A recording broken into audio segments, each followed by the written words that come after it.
What is up, guys? Wrestling Premier is here. Oh man, stars in abundance. You had Taker, Austin, Triple H, Booker T, Kurt Angle, Kane, Mr. Perfect. That's a damn all-star lineup. This event, it just had an incredible feeling to it. An awesomely overlooked world title match between Y2J and the Great One. And basically what I'm trying to say is that there's a 66 2/3 chance of you enjoying this show.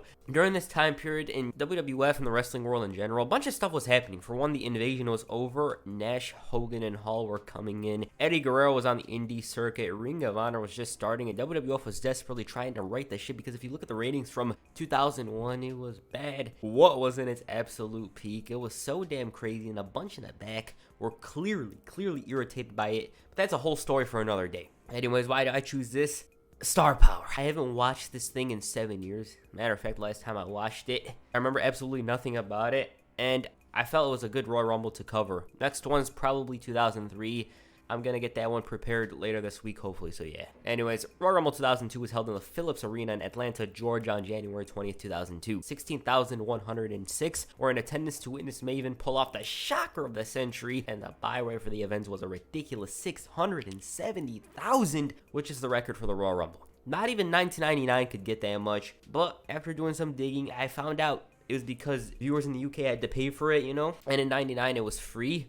And that may have played a part because 99, guarantee it would have drew more. Also, people were really interested. Triple H's return, that was a big thing at this point. That episode that he returned in drew a 4.9 rating, which was the highest since August of 2001, so you figure. Anyways, enough talk, let's get into it. The first match was for the WWF Tag Team Championship. Spike Dudley and Taz defended the gold against the Dudley Boys. Oh my god, I forgot about that team. It was just completely random, and I'm under the belief that the only relation these guys have to one another was that they were ECW originals, and WWE liked doing that. Jerry Lawler was completely enamored with Stacy, and JR noticed, and so he's like, "You're old enough to be your uncle." Immediately they go at it, no time to prepare, and already they isolated Taz just like that. Little or Big Bro, I believe Big Bro Spike was getting his ass whooped, and there was nobody to tag in at this point. The Dudleys were men of their words, that being to seek and destroy. We want table chants in the air, and one thing to note was that Bubba and Devon were trying to target the already injured neck, but Spike managed to counter to the Dudley Dog, and he finally tagged in Taz, but the ref doesn't notice. Dudleys take advantage and hit a flapjack that would make Edge proud. Turns out this advantage goes Ari when Spike ducked, and he was in. Taz had a hell of a lot of momentum, was damn near untouchable. Spike was hitting aerial moves, he had a Dudley Dog. Stacy then stands on the apron but finds herself in the Taz mission. Devon pushes Taz, which results in Stacy flying away. He receives a Dudley Dog, nope. But he's locked in the Taz mission, and that's a wrap. That was quick. Not a second was boring. They really made the most out of the time given. It was definitely rushed. The match should have had another 10 minutes to it, I believe. Like I said, it wasn't boring. The crowd was exciting, and they succeeded in doing the most important task. That being to get the crowd ready for the show. In the back, Edge was showing that he wasn't afraid of playing dirty and even said he can play with the best of them. Little did we know that he was actually probably the very best at doing that during this decade. The next match was for the WWF Intercontinental Championship. William Regal challenges Edge for the title. Right before the match, the ref Nick Patrick was searching for some brass knucks. It was odd to me to see this because, well, refs aren't usually that smart. He realizes, he's probably got it in his trunks. Jerry Lawler's accusing him of being a perv, and so he's busted. Edge takes advantage and throws him around the ring, whoops his ass. Back and forth action from both men. Edge was a bit more flashy while Regal was more rough. The challenger ends up taking complete advantage of Edge, and while the champ did have some bright moments, those actions weren't really giving him any sort of advantage. All Jerry Lawler could talk about was Regal's busted nose, and at one point he tried to suplex him on the apron, but Edge DDT'd him.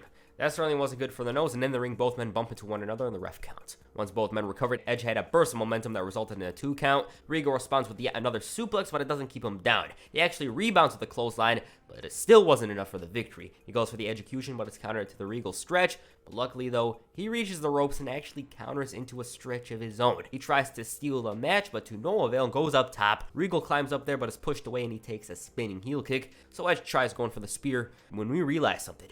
Regal's got another one. He pushes the ref into Edge's direction, and once the champ approaches him, boom, Edge is down. He goes for the cover. 1, 2, 3, new champion. Right after the match, Cole asks Regal, how can you justify your cheating ways? To which Regal responds, well, the fist is a gift from above. He's like, it's the power of the punch. About this, yeah, decent. The crowd wasn't that excited for it, and it was basically building to that moment where Regal finds a way to cheat. I do think it should have been no DQ though, because that would have enhanced the match greatly, because earlier on they were blasting each other with chairs, brass knuckles. It should have been no DQ. It should have been some sort of rough match. Then again, they probably wanted to continue the feud, maybe. That's what I assume. Yeah, it was decent. It wasn't that good. I wasn't that interested in it, but it wasn't bad. The next match was for the WWF Women's Championship. Jazz challenges Trish Stratus for the GOAT. One thing to know is that Jacqueline was a special referee. Why? I don't know. She was just placed there for no apparent reason by the looks of it. Trish was at a disadvantage with a hand injury that came from Jazz slamming a crate lid onto her hand. And right in the beginning, Jazz was aggressive, looking to end things quick. Trish fights back. It was very quick sunset roll-up ×5. Jazz slows things down and was back to isolating the hand. She was really pushing Jackie's buttons, trying to break the rules in order to make things bad for the champion. Then things get heated between herself and the ref. They get into it, and this essentially cost Jazz the title because Jacqueline was too busy staring at her for a moment. Then things are fast again. Stratus hits the Stratisfaction, but Jazz rolls over for a near fall. Then she hits a DDT that ain't enough for the W. And as she's running to the corner, Trish blocks and hits a Bulldog. 1, 2, 3. Wow, that was quick. Once again, not bad for the time given. It was fast-paced. Trish was improving rapidly. Jazz was just brought in and she was getting a push. And basically what I'm trying to say is that things were getting heated in the women's division. Don't worry, I am considering some kind of video on this era of the women's division. I'm still thinking of how to structure that, but yeah, this match, not bad. 4 minutes, it was fun. I don't know what the hell is up with this pay-per-view and short matches, but I guess that's a common theme. The next match was a street fight between Mr. McMahon and Ric Flair, owner versus owner. Now, this one was weird, because for one, Ric Flair was owner of half of the WWF, meaning he had enough power to make crucial decisions, and this didn't sit well with Vince. Rick realizes this and also realizes that Vince McMahon on a document is labeled as an owner/wrestler, decides to punch him to make the match. Vince was starting to turn into this complete lunatic. He was blasting him with lead pipes, mocking him, saying ruining lives turns him on. Oh my god, he was becoming this whole different person. If you compare McMahon of 98 to 2000, he wasn't this crazy. He wasn't egomaniac and all that, but in storyline, he was a lunatic. Oh no, this was Flair's first WWF match since January 25th, 1993, when he faced Curt Hennig. Vince once again was jacked and right out of the gate tried to assert his dominance, as odd as they may sound. I mean, when have we ever seen McMahon doing this kind of stuff to a wrestler? Asshole chants intensify. It was taking pages out of the Nature Boy's book, strutting, messing around, but he would get a taste of his own medicine. Not for long though, because it was back to the McMahon party. There was this, he was thrown into the turnbuckle. Flair was just having a bad time. Vince then whacks him with a sign. Jerry Lawler was talking about how Vince was probably getting off, and JR wanted to hear nothing about that. Garbage can is brought in, and McMahon whacks the Nature Boy with it to bust him open. Things were looking really bleak for him. The environment basically brought out the worst/best out of McMahon. Flair almost fell onto his head there, and I've never seen Vince take 90% of offense in a single match. Never. Against an established wrestler. He takes a pic with the Flair family camera, and in the ring, he goes for the left leg. Of course, he was looking for the figure 4. Flair was shouting in agony. I mean, this guy, Ric Flair, was a 16-time champion. Yeah, he's getting taken to the cleaners. Then he locks him in the figure 4. He was shouting, but the crowd was on his side. He felt like giving up, but they were rallying him on, and he counters. Vince runs out to the outside, but some damage was done. Things were looking gloomy for Flair despite this, because the genetic jackhammer brought in a lead pipe. Just as he's gonna whack him with it, Flair shows why he's the dirtiest player in the game when he delivers a low blow. Mr. I Get Turned On was getting chops. Monitor was launched into his face, and yes, he was busted open. Ric Flair was a rabid Wolverine at this point. He was relentless. Even got in a picture, and it was Vince who was begging for mercy at this point. The fans were loving it. JR, by the sounds of it, was happy, and then Flair grabbed the pipe and cracked his skull open. Oh man. And it was time for the figure 4. McMahon screaming in pain, and he taps. Damn, that was a board meeting. Not bad. I will say though that it was completely odd to see McMahon dominate initially. Also, the crowd was really into it. The blood was cool to see, and it's another entertaining Vince match in my eyes. Like, this guy, a bunch of his matches weren't that bad. If you look at him from a technical standpoint and all that, you're going to hate him. But for the most part, they're entertaining. Be it Austin versus Vince, DX versus Vince. A bunch of entertaining matches. In the back, Stephanie's bragging about how Triple H is going to destroy everyone, how she hates Deborah, and then her husband appears. Stephanie stutters over her words because Austin's like, what, and runs away. Oh my god, was the what chant at its peak at this point. You gotta go see it for yourself. That was basically what the WWF fans were chanting at this point. That was the only thing they were chanting. I don't know how in the hell the 4-letter word is still relevant 19 years later, but it is. Austin's like, Stone Cold, 29 pieces of trash, over the top rope. That includes Kurt Angle, The Undertaker, what? And the bottom line, The bottom line is Stone Cold's gonna win the Royal Rumble and go to WrestleMania. Man, it was crazy. Michael Cole, the smartest, is like, the bottom line is one word, to which Austin responds with, what? The next match is for the Undisputed Championship. The Rock challenges Y2J Chris Jericho for the belts. I'm going to say this right now, but I really enjoyed The Rock in the ring in 2002. I really like watching his pay-per-view matches because nearly all of them were special. Then again, he only had like 4 matches on pay-per-view if you think about it. But yeah, a bunch of his matches on Raw or SmackDown, they weren't that bad. They were good. I liked them. Y2J was the jobbing champion, and it was basically only a matter of time before who was losing the gold. And if you want more on that run, check out this video. Anyways, these guys had some good matches throughout this time period. They speak fondly of one another, and they really enjoyed their matches, be it on TV or on house shows. I mean, there's this one story Jericho has in his book about the Hawaii thing. It was amusing. Right before the bell rang, it was already intense. The Rock was staring a damn hole into Chris, and Chris himself was trying to get into his head, saying stuff like, Austin's better than you, you'll never make it in Hollywood or something. He probably didn't say all those stuff. Then there was this moment, once again, Jericho's like the only person that ever did that to The Rock, and then he tells him to just bring it, and The Rock obliged. He brought it and then some. Even when the champ went to get some air, Rock chases him. He was very quick, and Jericho was making mistakes as a result of this. But a hot shot stops all of the momentum. And in the corner, he delivers some chops, but it would be his wrongdoing. Jericho doesn't remain down for long, and he responds with a spinning heel kick. Then the world champion decides to expose the turnbuckle. He attempts the walls, but to no avail. Y2J was on offense. He has still put in effort to showboat. Mid-match headlock, Rock's almost out of it. Earl Hebner goes for the arm. 1, no answer. 2, no answer. But he finally responds and manages to break out of the headlock. Still not enough for the advantage. Jericho takes a risk by going up to the top, but ends up paying by not only falling out to the post, but taking a superplex from the top rope. Once both men recover, Rock's finally back at it. Succession of rights. An overthrow, but this gets him a near fall. Irish whip reversal into a bulldog, and Y2J hits a lion saw that's way better than that of Wednesdays. He gets arrogant and goes for another, but it's not enough to keep Rock down for the 3 count. He gets into it with Earl Hebner, who didn't back off. Then he goes up to the top, but falls into a sharpshooter, and Rock had that thing locked in tight. And basically, all hope Jericho had was slowly fading away. Luckily, though, Lance Storm and Christian, of all people, interfere, and Jericho's tapping. Ref doesn't notice. Rock whoops their asses, and just as he turns around, boom, Rock bottom. 1, 2, no.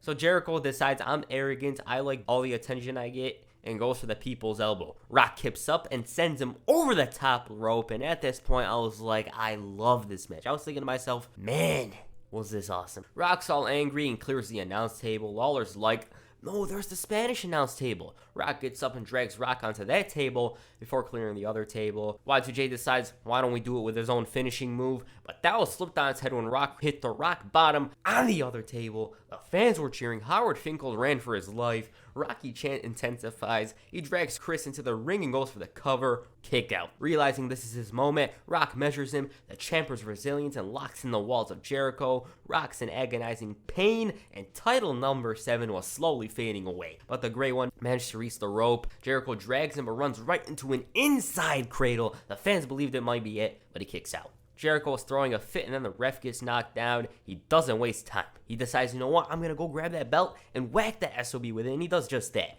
Nick Patrick runs in and counts 1, 2, he kicked out. Fans were cheering at this point and believed it was probably his night. Jericho walks into a DDT. Nick Patrick refuses to count.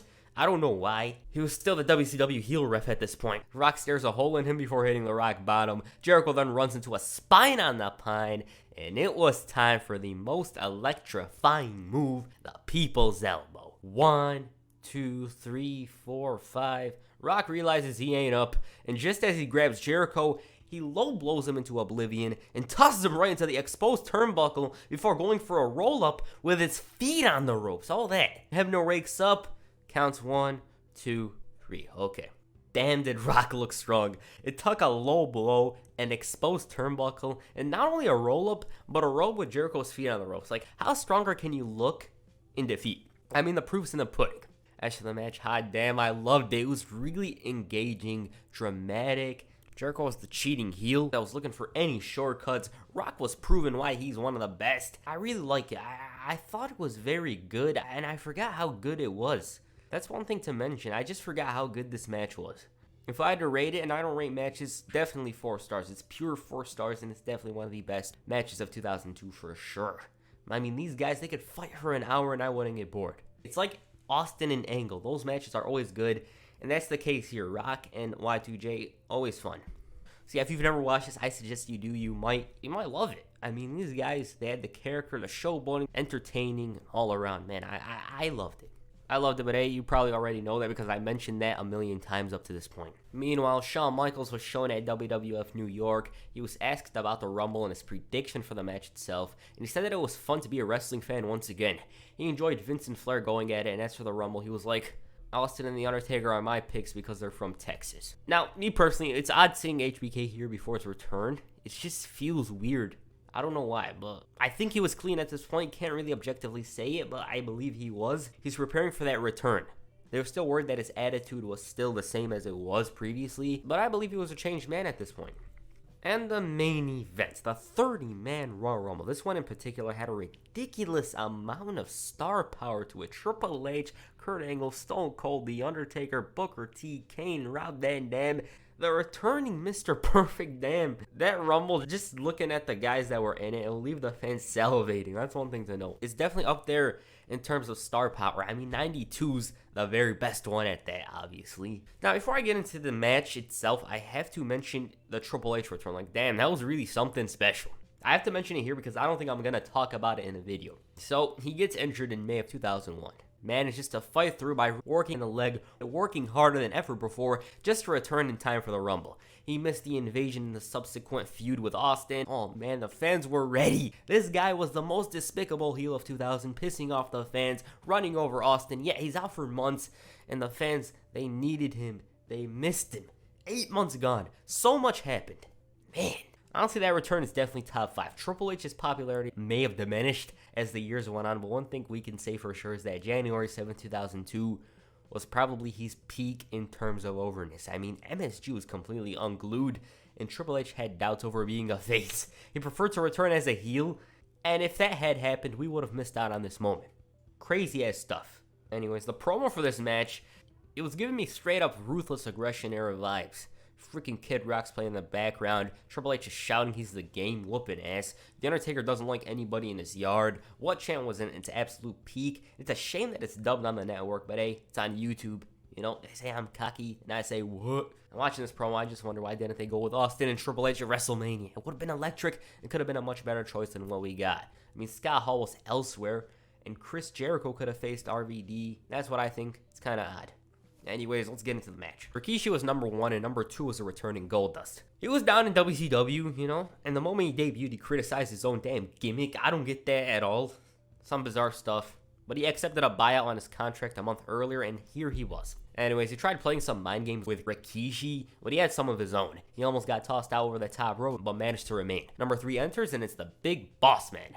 Seeing Boss Man in 2002 WWF is never not weird. Maybe it's because he's Attitude Era.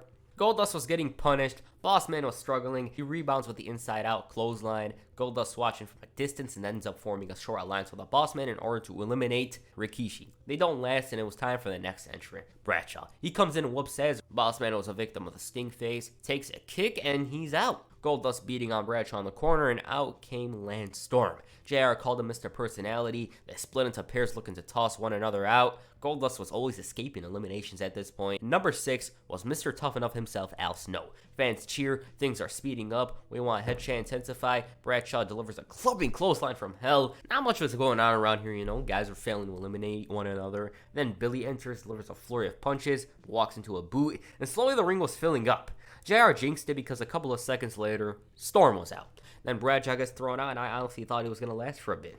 But business would quickly pick up when Big Evil himself, The Undertaker, came out to reclaim his yard. Billy takes a chokeslam. Goldust, he's chokeslammed out. Al Snow, eliminated. Rikishi put up a fight, but it resulted in him getting thrown out. Billy, gone. And so the ring was completely empty. Taker's waning, and the next entrant ended up being the returning Matt Hardy. The same person who The Undertaker put on the shelf. Lita herself got her ass beat, and she decided to get involved. And the fans were loving it. I mean, if you mess with Lita, they were going to absolutely hate you. Matt didn't back off, and he was in total control for a number of seconds. But this is The Undertaker we're talking about. Matt didn't get his ass beat for long because Jeff was next. The trio once again jumped on the American Badass. Fans were cheering. They hit the Twist of Fate and the Swanton, but this wasn't enough to eliminate The Undertaker. And so he ended up tossing Jeff out and giving Matt the last stride before having him join his brother. So they got their shots in, but it was all for nothing. Next up was Maven. Tough enough winner Maven. Taker was ready, he boots him, and just as he's trying to send him out, Lita gets in the way. He shoves her, and the Hardys are back in him. He resolves the issue, but then Maven of all people drop kicks him out. JR's like, oh my god, Maven from Tough Enough. And Taker's like, you've done it now. And the Tough Enough winner realized he's screwed up. Taker goes right at it and ends up bringing in a chair and cracking his skull. Maven's bleeding, and out came Scotty Too Hot. Taker just blasts him and he's down on the stage. Maven's officially eliminated, and Taker continues assaulting Maven in the crowd and in the concession stand. The champion of Europe, Christian, enters the match, and nobody's in the ring. He took the time to relax. Scotty crawls in, actually has some fight in him, but the champ easily drops him with the inverted DDT. He's whooping his ass when DDP enters. He receives a positive reception, of course, due to the location. He gets his moment to shine with the diamond cutter, but gets sent to the outside, and now it's time for the worm. Boom. But DDP tosses him out. Next entrant is Chuck. He runs in there, and JR and King are too busy talking about his nickname Chucky rather than what he's doing in the ring. Himself and Christian work as a unit to eliminate Diamond Dallas Page, and so they're beating on him in the corner when the Godfather enters. The fans went absolutely crazy because it was a long time since they seen him in the ladies. And he brings out like 20 ladies or something. During all of this, DDP was thrown out. By the time he enters, it's time for Albert. He had a hell of a lot of momentum, but once again, those two eliminated him. Godfather had fighting him, but he was out. Then Perry Saturn enters, and honestly, I don't remember anything involving him during this time period at all. JR was implying Chucky and Christian were lovers, but that belief was quickly thrown out the window. All of a sudden, countdown goes to 0, and it's Stone Cold Steve Austin. He opened up a big fat can of whoop-ass. Christian, out. Saturn, stunner. Billy, out. Saturn, out. And he wasn't even satisfied with all this, so he brings in both Christian and Chuck, who are already eliminated, stuns them again, and throws them out again. He's looking at his watch, and out comes Sal Venus. Austin stops a mud hole in him. What chance in the air? Awesome stuff. Valboski did have his moment to put up a fight. You know, it was non-stop on the offense, but it wasn't even enough to keep him down. But luckily, Test enters next and actually keeps Austin grounded. They wear him down. He comes back with punches. Test screws up on a boot and Val's out. Austin stuns Test, and so he remained alone in the ring again. Countdown's back on. It reaches 0, and it's number 22, Triple H. I mean, by the sounds of it, JR was basically prepared for the apocalypse itself. Both men locked eyes, full focus. It was the tension you can cut with a knife. Game was taking his time. Austin's talking a bunch, and it was on. Rice. Triple H fights back, hits the Harley Race knee when the Hurricane of all people enters. Just as he enters the ring, both men knock each other down. He grabs both men in chokeslam position, thinking it's some sort of hot shot or whatever, but they just toss him out like that.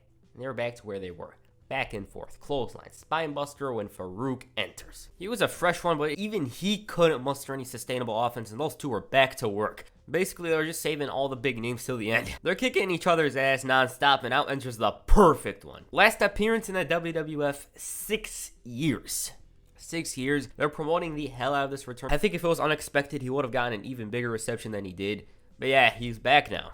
He took his time before running in, going straight after Austin. He was relentless on the attack, unlike the previous guys. Also, he was in form. Hell, he even took the time to get rid of the gum at this point while he was in a vulnerable position. Austin and Hunter tried working as a unit to throw him out. Countdown's on and Angle's out. You suck chance intensifying right out of the gate. He's after Triple H. Once again, they split into pairs. Triple H was in danger, and oddly enough, Austin managed to save them, and I assume this was because he wanted to whoop his ass for later on. The next entrant was the Big Show. He enters the ring, delivers a few choke slams, unstoppable initially. Actually, he was untouchable during this part of the match, and out comes Kane.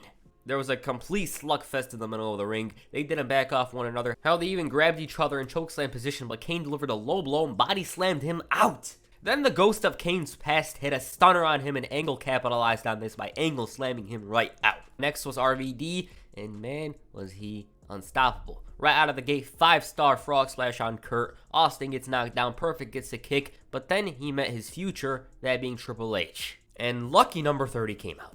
Booker T. Right when he entered, Booker just tossed RVD out and the fans booed. He decides it's a bright idea to do the spin to Rooney, and Austin noticed this, so he hits the stunner on him to send him out. The 5-time WCW champion is out within a minute. Come on. And there's the final 4. I do find it odd that RVD never recovered from the pedigree, but I find it even weirder that Booker never really did much. Anyways, it was just pure chaos at this point. The guys were beating each other, punches, slugfest. And at one point, Austin's looking to eliminate Mr. Perfect when Angle swoops in and tosses him out to the fans' dismay. He gets angry and goes after Mr. Perfect. Angle then runs out there and throws him to the steps. But of course this didn't stop Steve because they brought in a chair and cracked all of their skulls. Angle and Hennig tried working as the teams of best Triple H, but they ended up fighting each other. Perfect plex, much to the enjoyment of the fans, but Triple H knocks him right out of the match. So remain 2. Takedown, flurry of punches from the game, rough kicks in the corner. He's just whooping his ass. Angle the response with a belly to belly, tries tossing him out and almost succeeds in doing so, and the fans certainly believed that it was going to happen. This almost happens again seconds later, and Angle actually thought he won it.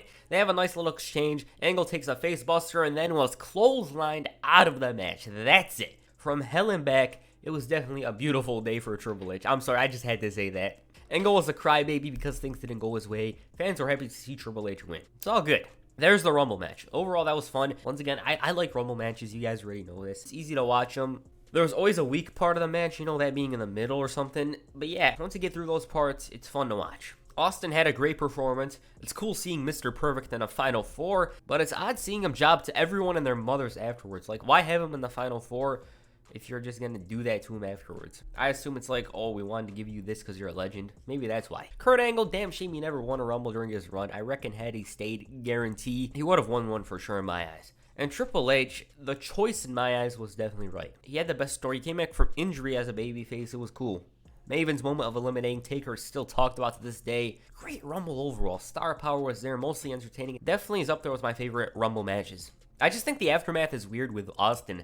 I just don't get why the top guy was neglected afterwards, that's all. So that's the Raw Rumble. Honestly, the matches weren't really bad. A couple of those matches were too short. I believe they should have been longer. You know, they were fun to watch, though. My least favorite match was actually Edge versus William Regal. It wasn't even that bad, but I was expecting a lot more from it. But hey, that's me. You have your opinion, I have mine. Trish and Jazz, fun for what it was.